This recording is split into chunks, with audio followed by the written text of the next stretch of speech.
నమస్తే, welcome to yes news. ముందుగా headlines. Amaravati రాజధాని నిర్మాణ పనులను వేగవంతం చేయాలని, నిర్దేశించిన గడువులోగా పూర్తి చేయాలని సీఎం చంద్రబాబు అధికారులకు ఆదేశం. సెంట్రల్ నియోజకవర్గంలో 33/11 kV సబ్స్టేషన్కు శంకుస్థాపన చేసిన MLA bonda Umamaheswararao. Federation of Telugu churches Vijayawada విభాగం ఆధ్వర్యంలో గత 15 ఏళ్లుగా విజయవంతంగా నిర్వహిస్తున్న రన్ ఫర్ జీసస్ కార్యక్రమం. అమరావతి రాజధాని నిర్మాణం పనులను వేగవంతం చేయాలని, నిర్దేశించిన గడువులుగా పూర్తి చేయాలని సీఎం చంద్రబాబు అధికారులను, నిర్మాణ సంస్థల ప్రజాప్రతినిధులను ఆదేశించారు. ఈ విషయంలో రాజీ పడే ప్రసక్తే లేదని ఆయన స్పష్టం చేశారు. తాడేపల్లిలోని క్యాంపు కార్యాలయంలో శనివారం రాజధాని నిర్మాణ పనులపై మంత్రి నారాయణ, సిఆర్డీఏ, ఏడీసీ ఉన్నతాధికారులు, నిర్మాణ సంస్థల ప్రతినిధులతో ఆయన ఉన్నత స్థాయి సమీక్ష నిర్వహించారు. రాజధాని నిర్మాణం అనేది కేవలం ఒక కాంట్రాక్ట్ వర్క్ కాదు అని, ఈ బృహత్ కార్యంలో పాలు పంచుకుంటున్న మీరంతా చరిత్రలో భాగస్వాములు అవుతారని అన్నారు. ఎన్నో ప్రాజెక్టులు చేసి ఉండొచ్చు, కానీ ఒక రాజధాని నగరాన్ని నిర్మించే అవకాశం అందరికీ దక్కదని ఆయన అన్నారు. అమరావతిని ప్రపంచ స్థాయి ఫ్యూచర్ సిటీగా నిర్మించాలన్న ప్రభుత్వ లక్ష్యాన్ని క్షేత్రస్థాయిలో సాకారం చేయాల్సిన బాధ్యత నిర్మాణ సంస్థలదేనని ఆయన స్పష్టం చేశారు. కర్ణాటకలోని రాయచూరు జిల్లా సింధనూరులో ఇవాళ ఏపీ ఐటీ విద్యాశాఖ మంత్రి నారా లోకేష్ పర్యటించారు. కేంద్ర ఉక్కు శాఖ మంత్రి హెచ్డి కుమారస్వామి, కేంద్ర రక్షణ శాఖ సహాయ మంత్రి సంజయ్ సేత్లతో కలిసి ఆయన పలు అభివృద్ధి, సాంస్కృతిక కార్యక్రమాల్లో పాల్గొన్నారు. హోసల్లి క్యాంపులో నూతనంగా ఏర్పాటు చేసిన శ్రీకృష్ణ దేవాలయ సైనిక్ స్కూల్ ప్రారంభోత్సవ వేడుకకు లోకేష్ ముఖ్య అతిథిగా హాజరయ్యారు. ఈ సందర్భంగా కేంద్ర మంత్రులతో కలిసి ఆయన సైనిక్ స్కూల్ను లాంఛనంగా ప్రారంభించారు. తెలుగువారు ప్రపంచంలో ఎక్కడున్నా తెలుగుదేశం పార్టీ వారికి అండగా ఉంటున్నారని తెలిపారు. అనంతరం మంత్రి లోకేష్ను స్థానిక తెలుగు సంఘం నాయకులు శాలువా, జ్ఞాపికతో ఘనంగా సత్కరించారు. ఆంధ్ర రాష్ట్ర గౌరవ ముఖ్యమంత్రి శ్రీ నారా చంద్రబాబు నాయుడు గారి పైన దొంగ కేసు పెట్టి 58 రోజులు జైల్లో బంధిస్తే సింధనూరు నుంచి రాయచూరు వరకు పెద్ద ఎత్తున బయటకు వచ్చి మీరు మాకు అండగా నిలబడ్డారు. మమ్మల్ని మీరు నడిపించారు. మీకు ఒక కార్యక్రమంగా అనిపించవచ్చు, కానీ నా తల్లి భువనేశ్వరమ్మ కానివ్వండి, నాకు కానివ్వండి, బ్రహ్మణికి కానివ్వండి, దేవాంశ్ కానివ్వండి, ఆ రోజు ఒక తెలియని పరిస్థితి, భవిష్యత్తు ఎలా ఉంటుందో తెలియదు. నాన్నగారినేమో ఏకంగా రాజమండ్రి జైల్లో బంధించారు. ప్రజలు ఏమనుకుంటున్నారో ఆలోచించిన రోజు మీరు బయటకు వచ్చారు. మీరు మాకు అండగా నిలబడ్డారు. ఆ రుణం తీర్చుకునే దానికే ఈ రోజు మీ లోకేష్ మీ ముందర నిలబడ్డారు. ఆ 58 రోజులు బాబు గారిని ఎప్పుడు కలిసినా చెప్పేవాడిని, వాళ్ళు చేస్తున్న ఆరోపణలు ఎవరు నమ్మట్లేదు. కాశ్మీర్ నుంచి కన్యాకుమారి వరకు భారతదేశం మొత్తం మనతో ఉంది. ప్రత్యేకంగా తెలుగోలు మొత్తం మనతోనే ఉన్నారు. మీరు అధైర్యపడద్దని ఆనాడు చెప్పాం. కేసులు పెట్టినా, ఇబ్బంది పెట్టినా అనుకున్న దానికోసం మనం అహర్నిశలు పోరాడతాం. విశ్వవిఖ్యాత నడ సార్వభౌమ స్వర్గశ్రీ నందమూరి తారక రామారావు గారు ఏ ముహూర్తంలో పార్టీ స్థాపించారో తెలియదు, కానీ ఆయన పునాది ఎవరు కదిలించలేరు. 1984 నుంచి వలసలుగా మీరు ఇక్కడికి వచ్చారు. పుట్టింది ఆంధ్ర రాష్ట్రం అయినా కర్ణాటక మనం సొంతంగా భావించేవారు. ఒక మాటలో చెప్పాలంటే ఇక్కడ మీ అందరికీ కర్ణాటక సొంత తల్లి లాంటిది. అద్భుతంగా చూసుకున్నారు.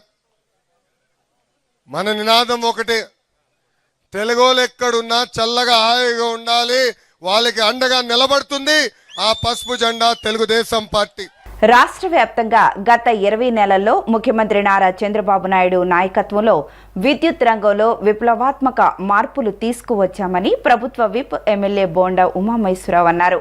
గత 5 ఏళ్లలో వైఎస్ జగన్మోహన్ రెడ్డి ప్రభుత్వ పాలనలో అందరూ తరచూ పవర్ కట్లు, గ్రామాల్లో విద్యుత్ లేమి, ట్రూఅప్ ఛార్జీలు, వివిధ పేర్లతో అదనపు భారం వేసి ప్రజలను తీవ్ర ఇబ్బందులకు గురిచేశారని విమర్శించారు.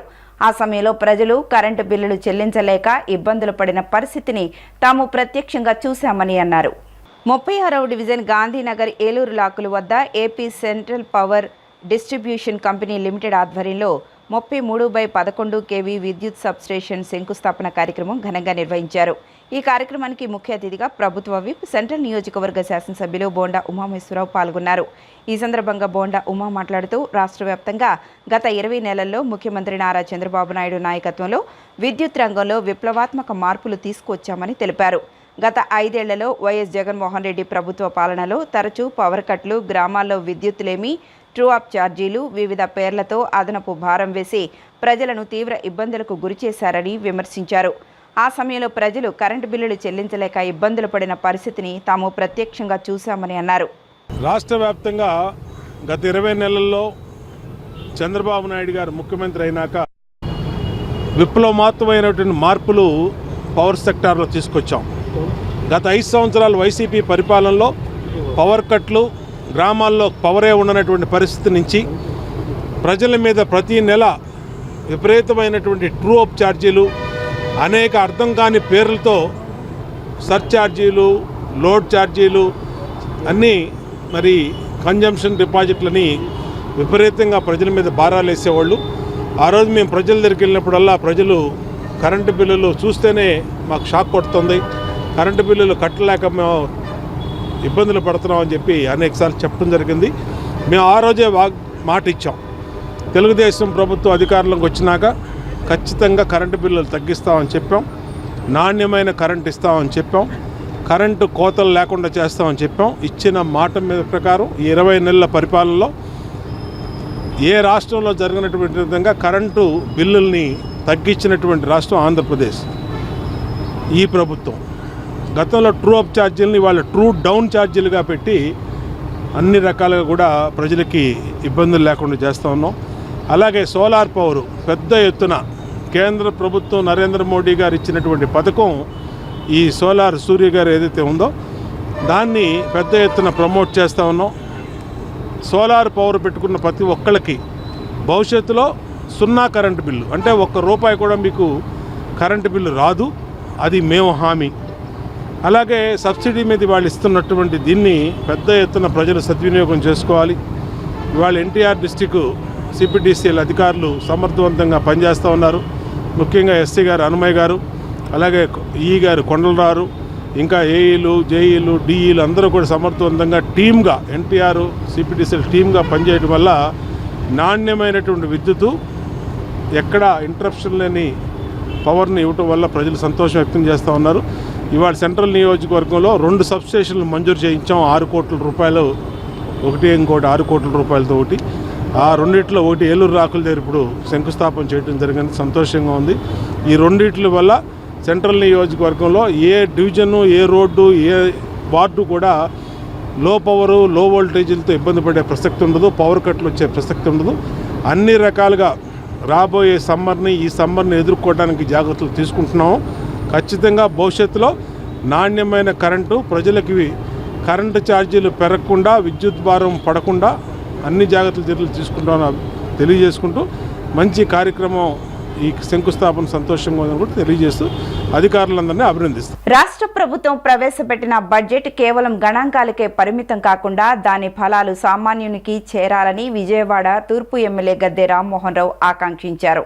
ముఖ్యమంత్రి నారా చంద్రబాబు నాయుడు ఆలోచనల మేరకు బడ్జెట్పై ప్రజల్లో అవగాహన కల్పించేందుకు ఈ కార్యక్రమాన్ని చేపట్టినట్లు వెల్లడించారు. శనివారం అశోక్ నగర్లోని తూర్పు నియోజకవర్గం ఎమ్మెల్యే క్యాంపు కార్యాలయంలో నిర్వహించిన బడ్జెట్ అవుట్ రీచ్ కార్యక్రమంలో ఎమ్మెల్యే గద్దె రామ్మోహన్ ముఖ్య అతిథిగా పాల్గొన్నారు. ఈ సందర్భంగా ఆయన మాట్లాడుతూ బడ్జెట్పై ప్రజల్లో అవగాహన కల్పించేందుకు ఈ కార్యక్రమాన్ని చేపట్టామన్నారు. గత ప్రభుత్వ హయాంలో బడ్జెట్ అంటే కేవలం అసెంబ్లీలో ప్రవేశపెట్టడం, విశ్లేషకుల చర్చలతోనే ముగిసిపోయేదని, కానీ ఇప్పుడు పరిస్థితి మారిందన్నారు. బడ్జెట్ కేటాయింపులపై సామాన్యులకు అవగాహన ఉంటేనే వారు అభివృద్ధిలో భాగస్వాములవుతారన్నారు. బడ్జెట్ ద్వారా సంపదను సృష్టించి ఆ సంపదను పేదల సంక్షేమానికి ఎలా వినియోగించాలో ప్రజలకు వివరించారు. ఈ కార్యక్రమంలో మాజీ జిల్లా చైర్పర్సన్ అనురాధ, మాజీ కార్పొరేటర్లు, additional commissioner Chandrasekhar, zonal commissioner Shami, అధికారులు పాల్గొన్నారు. అందరికీ నమస్కారం. ఈ రోజున బడ్జెట్ అనేది సామాన్యుడు కూడా రీచ్ అవ్వాలి, సామాన్యుడు కూడా అవగాహన పరచుకోవాలి. మన రాష్ట్రం ఉన్న పరిస్థితిలో ఏ విధంగా బడ్జెట్ని ఒక దశల వారీగా మనం ఎలకేషన్స్ పెట్టుకుంటూ ముందుకు వెళ్తే ఏ విధమైన లాభాలు సమాజానికి వస్తాయి, ప్రభుత్వం చేపట్టే కార్యక్రమాలు ఆ బడ్జెట్ మీద అవగాహన లేని వాళ్ళు అర్థం చేసుకోలేక ఏదైనా అపోహలు పడినా వాటిని బడ్జెట్ రీచ్ ద్వారా నివృత్తపరిచి ప్రజలందరినీ కూడా సమాయత్తపరిచి ఈ యొక్క బడ్జెట్ మనకు బంగారు బాట అనే విధంగా బడ్జెట్లో వచ్చిన లాభ నష్టాల ద్వారా, బడ్జెట్లో వచ్చిన ఎలకేషన్స్ ద్వారా మనం సమాజంలో సంపద సృష్టించవచ్చు. మన బడ్జెట్ అంతా కూడా అది పేదల సంక్షేమం కోసం, అభివృద్ధి కోసం, ఈ అభివృద్ధి ద్వారా సంపద సృష్టించడానికి మరిన్ని సంక్షేమ కార్యాలు ఇవ్వడానికి ఏర్పాటు చేసే బడ్జెట్. దీనిని ప్రతి సామాన్యుడు కూడా అవగాహన పరచాలని చెప్పి ఒక నూతన విధానంలో నారా చంద్రబాబు నాయుడు గారు చెప్పిన దాని ప్రకారం మన విజయవాడ తూర్పు నియోజకవర్గంలో మన అడిషనల్ కమిషనర్ చంద్రశేఖర్ గారు, జోనల్ కమిషనర్ షమీ గారు, ఇతర ప్రజాప్రతినిధులు అందరం కూడా సమావేశమై ప్రజల్ని సమీకరించి వారికి ఎక్స్ప్లెయిన్ చేయడం జరిగింది. వారందరూ కూడా స్థానికంగా ఉన్న కొన్ని ఎగ్జాంపుల్స్ని వాళ్ళకి చెప్తే దానివల్ల మనం ఏ విధంగా వరదల్లో ప్రభుత్వానికి ఎంత నష్టమవుతుంది, రానున్న రోజులు ఆ వరదలు రాకుండా అరికట్టగలిగితే మన ప్రభుత్వానికి ఎంత లాభం వస్తుంది, ప్రజలకి ఎంత లాభం వస్తుంది. ప్రజలకి ఒక వరద వస్తే వాళ్ళు ఆ ఇళ్ళు అన్నీ కూడా కోల్పోయే పరిస్థితి నుంచి ప్రభుత్వం ఇచ్చే కొంత సహాయం సరిపోక మిగతా అంతా అప్పులు పాలే సందర్భంలో ఇవాళ ఆ వరదలే నివారణకి మనం బడ్జెట్ కేటాయించి వరదలు నివారిస్తే ఏ విధంగా ప్రజలకి ప్రభుత్వానికి ఎంత ఆదాయం వస్తుంది. శ్రీ దుర్గా మల్లేశ్వర స్వామి వార్ల చైత్రమాస బ్రహ్మోత్సవాలు పుష్పయాగ శయనోత్సవంతో ఘనంగా ముగిసింది. చైత్రమాస బ్రహ్మోత్సవాలలో భాగంగా నిర్వహించిన శ్రీ గంగా పార్వతీ సమేత శ్రీ మల్లేశ్వర స్వామి వార్ల నదీ విహారం పవిత్ర కృష్ణానదిలో కనుల పండుగగా జరిగింది. అంతకుముందు సాంస్కృతిక కార్యక్రమాలు, ఆలయం నుండి నది వరకు స్వామివార్ల ఊరేగింపు అంగరంగ వైభవంగా సాగింది. చైత్రమాస కళ్యాణ బ్రహ్మోత్సవాలను పురస్కరించుకొని శ్రీ మల్లేశ్వర స్వామివారి ఆలయం నుండి దేవదేవేరులకు పవిత్ర కృష్ణానదిలో నదీ విహారం నిర్వహించుటకు ఊరేగింపుగా తీసుకుని వెళ్లే ఉత్సవం ప్రారంభమైంది. వేద మంత్రాలు, మంగళ వాయిద్యాల నడుమ స్వామి అమ్మవార్లకు నదీ విహారం నిర్వహించడానికి మల్లేశ్వర స్వామి ఆలయం నుండి బయలుదేరిన బృందం మహామండపం వద్ద నుండి కూచిపూడి నృత్య కళాకారులు సంప్రదాయ తప్పెట్లు, కోలాటం, భజన సంకీర్తనలతో కోలాహలంగా దుర్గా స్నాన ఘాట్ చేరింది. పుష్పాలంకరణ చేసిన ఫంటుపై స్వామి అమ్మవార్లను అధిరోహింపజేసి ప్రత్యేక పూజలు నిర్వహించిన అనంతరం పవిత్ర కృష్ణానదిలో నదీ విహారం ప్రారంభం కాగా కళ్యాణోత్సవ ఆది దంపతులను కృష్ణానదిలో త్రిలోకములకు గుర్తుగా 3 సార్లు ప్రదక్షిణ చేయించి విహరింపచేశారు. 3 దశాబ్దాలుగా ఎలక్ట్రానిక్ రంగంలో పనిచేసి తనకంటూ ఒక ప్రత్యేకమైన గుర్తింపును తెచ్చుకున్న ఏబిఎన్ పూర్ణ ఊహించని విధంగా దూరం కావడం బాధాకరమని జర్నలిజంలో విలువలను పాటిస్తూ ఇన్వెస్టిగేషన్ స్టోరీలను మీడియా రంగానికి పరిచయం చేసిన పూర్ణ పనితీరును నేటి తరం జర్నలిస్టులు ఆదర్శంగా తీసుకోవాలని పలువురు వక్తలు సూచించారు. పూర్ణ అనుకోని విధంగా అందరికీ దూరం కావడం బాధాకరమని, ఆదర్శ విలువలతో 30 ఏళ్ల పాటు జర్నలిజంలో ప్రత్యేక గుర్తింపును తెచ్చుకొని అందరి మన్ననలు పొందిన వ్యక్తి పూర్ణ అని కొనియాడారు. విజయవాడ బెంజ్ సర్కిల్ సమీపంలోని ఐరా హోటల్లో ఏబిఎన్ పూర్ణ ఆత్మీయులు, మిత్రుల ఆధ్వర్యంలో ఆయనతో ఉన్న అనుబంధాన్ని గుర్తు చేసుకుంటూ సంస్మరణ సభ నిర్వహించారు. ఐఎన్పిఆర్ జేడీ కిరణ్, అధికారిని కస్తూరిలు ముఖ్య అతిథులుగా హాజరు కాగా పూర్ణ కుమార్తెలు సాత్విక, కార్తీక ఆత్మీయ అతిథులుగా హాజరయ్యారు. లోకల్ ఛానల్స్, శాటిలైట్ ఛానల్తో పాటు వివిధ పత్రికలకు సంబంధించిన రిపోర్టర్లు, కెమెరామెన్స్కు ఫోటోగ్రాఫర్లు సభలో పాల్గొన్నారు. ఈ సందర్భంగా ఐఎన్పిఆర్ జేడీ కిరణ్ మాట్లాడుతూ పూర్ణచంద్రరావు మొదటి నుంచి పని పట్ల నిబద్ధత, ఎంతో సాధించాలన్న తపనతో ముందుకు దూసుకు వెళ్లేవాళ్లని, చాలా సందర్భాల్లో ఆయన పనితీరు గురించి అనేక మంది మధ్య ప్రస్తావన కూడా జరిగిందని తెలిపారు. ఏ విషయాన్నైనా కుండ బద్దలు కొట్టే విధంగా ముఖం మీద చెప్పే నైజం పూర్ణకి ఉన్నప్పటికీ ఎవరి మీద ఎటువంటి కుట్రలు చేసే నైజం మాత్రం అతనికి లేదన్నారు. అందరితో కలిసిపోయే మంచి మనిషిగా పూర్ణతో ఆయనకున్న అనుబంధాన్ని తెలిపారు. కస్తూరి మాట్లాడుతూ పూర్ణచంద్రరావు పేరు తాను మొదటగా సచివాలయంలో విన్నానని, ఎటువంటి మంత్రులైనా అధికారులనైనా కడిగి పారేసే నైజం పూర్ణదని, కానీ చాలామంది జర్నలిస్టులు తన దృష్టికి తీసుకొచ్చినప్పుడు ఎవరా అతను అనుకునేవాళ్ళమని, కూటమి ప్రభుత్వం వచ్చిన తర్వాత అసెంబ్లీ సమావేశాల సమయంలో పూర్ణను కలిశానని, ఆయనతో మాట్లాడిన తర్వాత పూర్ణ వ్యక్తిత్వం ఏంటో తెలిసిందని గుర్తు చేసుకున్నారు. పూర్ణ అనుకోని విధంగా అందరికీ దూరం కావడం బాధాకరమని, ఆదర్శ విలువలతో 30 ఏళ్ల పాటు జర్నలిజంలో ప్రత్యేక గుర్తింపు తెచ్చుకొని అందరి మన్ననలు పొందిన వ్యక్తి పూర్ణ అని కొనియాడారు. ఆ రోజుని ఆశాంతం కూడా నా వెనకాతల ఉన్న ఇద్దరు ముగ్గురు వ్యక్తుల్లో పూర్ణ.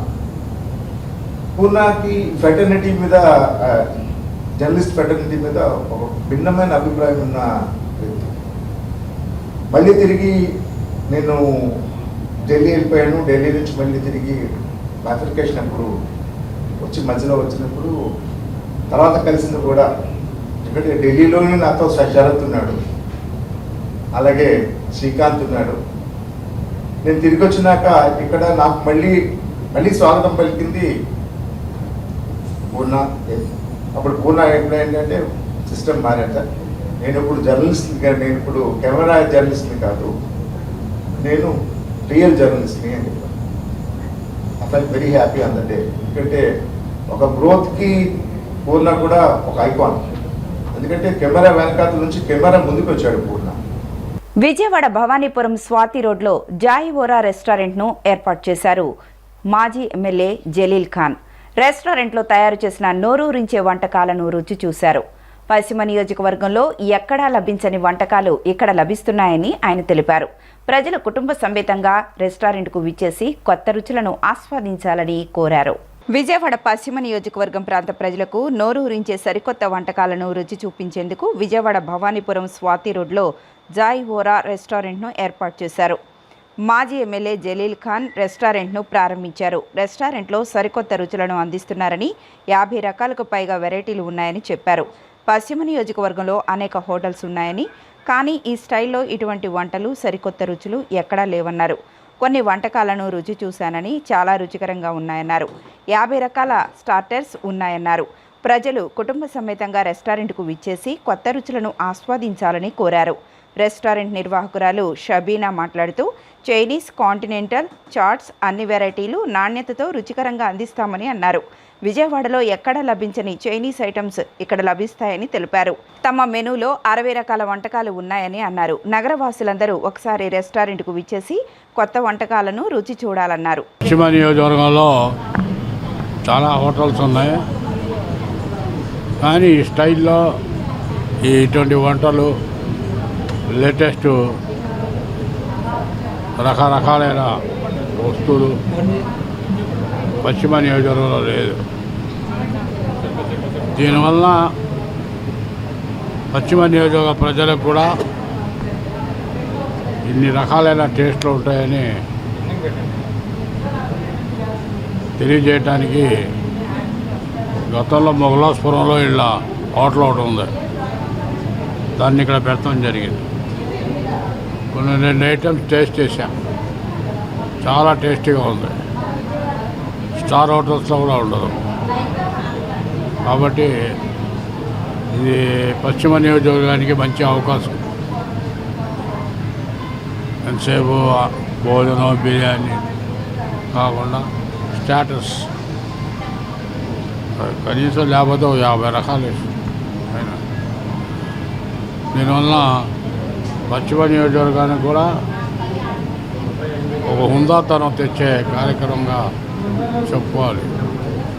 నేను ఫస్ట్ ఎమ్మెల్యే అయినప్పుడు అలీమెట్టా పెట్టాము.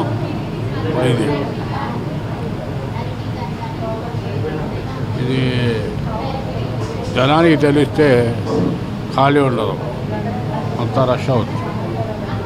అంటే ఈరోజు ప్రారంభోత్సవం చేసాం. కుటుంబం సమేత వీళ్ళందరూ వచ్చారు. అల్లా దయ వల్ల, దేవుడి దయ వల్ల 100% సక్సెస్ అవుతుంది. ఈ ఆడపిల్లలు ఉన్నారు, వాళ్ళకు కూడా చాలా ఉత్సాహం, ఇంట్రెస్ట్. ఇప్పుడు వీళ్ళ కదిలితే మొగలాపురంలో అసలు ఖాళీ ఉండదు అక్కడ. కాబట్టి మంచి రుచి, tasty, Chinese style Chinese, continental, chats అని అన్ని వెరైటీస్గా మంచి క్వాలిటీ ఫుడ్ అయితే మేము అందించడం జరుగుతుంది. అండ్ మా దగ్గర వచ్చి విజయవాడలో ఎక్కడ లేనటువంటి చైనీస్ ఐటమ్స్ అన్నీ దొరుకుతాయి. అంటే మనకి కొన్ని ఐటమ్స్ అయితే విజయవాడ మొత్తం మీరు మా మెన్యూలో చూసి విజయవాడ మొత్తం వెతికినా మీకు ఎక్కడ దొరకవు. సో మంచి టేస్టీ ఫుడ్ మా దగ్గర మంచి హైజీన్ క్వాలిటీతో దొరుకుతుంది. సో ప్లీజ్ అందరూ దయచేసి అందరూ రండి, ఒకసారి టేస్ట్ చూడండి, నచ్చితే మళ్ళీ మీరే వస్తారు ఫ్యామిలీతో పాటు. అండ్ మంచి అట్మాస్ఫియర్ ఉంటుంది చాలా. And that's thank you. Specials ఇక్కడ అన్ని చైనీస్ వెరైటీస్ అన్ని స్పెషల్స్ ఉంటాయండి. అదే చికెన్లో అయినా అంటే కొన్ని కొత్త వెరైటీస్ అన్నీ మేము మంచి క్వాలిటీతో పాన్ ఏషియన్ లెవెల్లో అన్ని వెరైటీస్ దొరుకుతాయి. ఆల్మోస్ట్ చాలా ఉన్నాయి మెన్యూలో చూస్తే కనుక 60+ ఐటమ్స్ మా దగ్గర దొరుకుతాయి. 60+ ఐటమ్స్ అన్నీ రీజనబుల్, అంటే మేము కొత్తగా స్టార్ట్ చేసాం కాబట్టి అన్ని రీజనబుల్ ప్రైజెస్లో మేము అందిస్తున్నాం. అండ్ మంచి క్వాలిటీ ఫుడ్, అన్ని స్పెషల్స్ దొరుకుతాయి మా దగ్గర. Federation of Telugu churches Vijayawada విభాగం ఆధ్వర్యంలో గత 15 ఏళ్లుగా విజయవంతంగా నిర్వహిస్తున్న రన్ ఫర్ జీసస్ కార్యక్రమం ఈ ఏడాది కూడా ఘనంగా జరిగింది. ఈ సందర్భంగా విజయవాడ క్యాథలిక్ బిషప్ తెలకతోటి రాజారావు భక్తులను ఉద్దేశించి ప్రసంగించారు. గత 15 సంవత్సరాలుగా నగరంలోని క్రైస్తవులందరినీ ఏకం చేస్తూ ఈ ఆధ్యాత్మిక పరుగు కొనసాగుతోందని బిషప్ తెలిపారు. సెయింట్ పాల్స్ క్యాథెడ్రల్ నుండి సెయింట్ పాల్స్ బాసిలికా వరకు సాగిన ఈ ప్రార్థనా యాత్రలో నగర ప్రజలందరికీ శాంతి, సౌభాగ్యం మరియు దైవాశీస్సులు లభించాలని ప్రార్థించినట్లు ఆయన పేర్కొన్నారు. ప్రతి దేశం, ప్రతి సమాజం ఏదో ఒక రూపంలో సవాళ్లను ఎదుర్కొంటున్నాయని, ఆ భయాల నుండి విముక్తి పొందాలి అంటే దైవ విశ్వాసం ఒక్కటే మార్గమని ఆయన ఉద్ఘాటించారు. గత 15 సంవత్సరాలుగా విజయవాడ నగరంలో ఈ రన్ ఫర్ జీసస్ అనే ఈవెంట్ని మేము కండక్ట్ చేస్తూ ఉన్నాం. ఇది FTC ఆధ్వర్యంలో జరుగుతుంది. మాకు జాషువా ప్రాజెక్టుతో ఎటువంటి సంబంధం లేదు. FTC అంటే ఫెడరేషన్ ఆఫ్ తెలుగు చర్చెస్ ఆధ్వర్యంలో జరుగుతుంది. ఏం చేస్తారు? రన్ ఫర్ జీసస్ మా క్రైస్తవ మతంలో క్రీస్తు ప్రభువు మరణాన్ని జయించి ఉత్థానుడయ్యాడు. ఆ ఉత్థానాన్ని ప్రకటించడానికి మేము వెళుతున్నాం. ఈ ఉత్థానాన్ని ప్రకటించడానికి మన నగర వీధుల్లో వెళుతున్నాం. పురవీధుల్లో వెళ్ళి ఆ ఉత్థానాన్ని ప్రకటించి ఉత్థాన మహిమను, ఉత్థానం యొక్క శక్తిని అందరికీ అందజేయాలని అనేది మా క్రైస్తవ సంఘం యొక్క అభిలాష, ఆకాంక్ష. వార్తలు ముగించే ముందు హెడ్లైన్స్ మరొకసారి. అమరావతి రాజధాని నిర్మాణ పనులను వేగవంతం చేయాలని, నిర్దేశించిన గడువులోగా పూర్తి చేయాలని సీఎం చంద్రబాబు అధికారులకు ఆదేశం. సెంట్రల్ నియోజకవర్గంలో 33/11 kV సబ్స్టేషన్కు శంకుస్థాపన చేసిన MLA bonda Umamaheswararao. Federation of Telugu churches Vijayawada విభాగం ఆధ్వర్యంలో గత 15 ఏళ్లుగా విజయవంతంగా నిర్వహిస్తున్న రన్ ఫర్ జీసస్ కార్యక్రమం. ఈ వార్తలు ఇంతటితో సమాప్తం. నమస్కారం.